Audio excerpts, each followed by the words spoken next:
የኢሳይያስ ተልእኮ። ንጉሥ ዖዝያን በሞተበት ዓመት እግዚአብሔርን ከፍ ባለና በከበረ ዙፋን ላይ ተቀምጦ አየሁት። የልብሱም ዘርፍ ቤተ መቅደሱን ሞልቶት ነበር። ሱራፌልም ከእርሱ በላይ ቆመው ነበር። እያንዳንዳቸውም 6 ክንፍ ነበራቸው። በ2 ክንፍ ፊታቸውን ይሸፍኑ ነበር፣ በ2 ክንፍ እግራቸውን ይሸፍኑ ነበር፣ በ2ቱም ክንፍ ይበሩ ነበር። እርስ በርሳቸው በመቀባበልም ቅዱስ ቅዱስ ቅዱስ የሰራዊት ጌታ እግዚአብሔር፣ ምድር ሁሉ በክብሩ ተሞልታለች ይሉ ነበር። ከድምፃቸው ጩኸት የተነሳ የመድረኩ መሠረት ተናወጠ፣ ቤተ መቅደሱን በጢስ ተሞላ። እኔም ከንፈሮቼ የረከሱብኝ ሰው ነኝ፣ የምኖረውም ከንፈሮቹ በረከሱበት ሕዝብ መካከል ነው። ዓይኖቼም ንጉሡን የሰራዊት ጌታ እግዚአብሔርን አይተዋልና ጠፍቻለሁ፣ ወዮልኝ አልሁ። ከዚያም ከሱራፌል አንዱ ከመሠዊያው ላይ የእሳት ፍም በጉጠት ወስዶ ወደ እኔ እየበረረ መጣ። አፌንም በእሳቱ ነክቶ እነሆ ይህ ከንፈሮችህን ነክቷል፣ በደልህ ተወግዶልሃል፣ ኃጢአትህም ተሰርዮልሃል አለኝ። ከዚያም የጌታ ድምፅ ማንን እልካለሁ?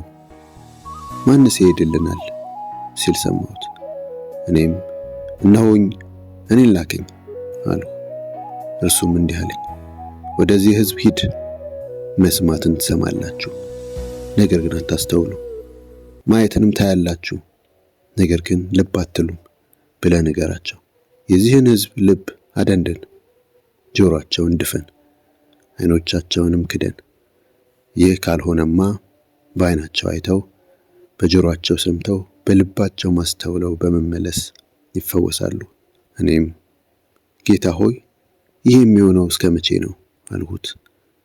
እርሱም መልሶ እንዲህ አለኝ፣ ከተሞች እስኪፈራርሱና የሚኖሩባቸው እስኪያጡ፣ ቤቶችም ወና እስኪሆኑና ምድርም ፈጽሞ ባድማ እስክትሆን ድረስ፣ እግዚአብሔርም ሰዎችን እስከሚያርቅ ምድሪቱም ጨርሶ ባዶ እስክትሆን፣ ከ10 አንድ ሰው እንኳ በምድሪቱ ቢቀር እርሱም ደግሞ ይጠፋል።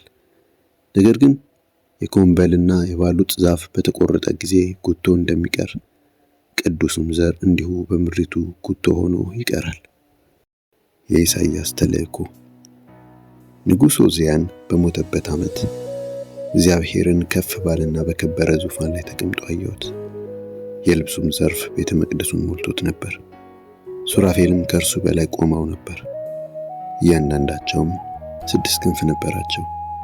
በ2 ክንፍ ፊታቸውን ይሸፍኑ ነበር፣ በ2 ክንፍ እግራቸውን ይሸፍኑ ነበር፣ በ2ቱም ክንፍ ይበሩ ነበር። እርስ በርሳቸው በመቀባበልም ቅዱስ ቅዱስ ቅዱስ የሰራዊት ጌታ እግዚአብሔር፣ ምድር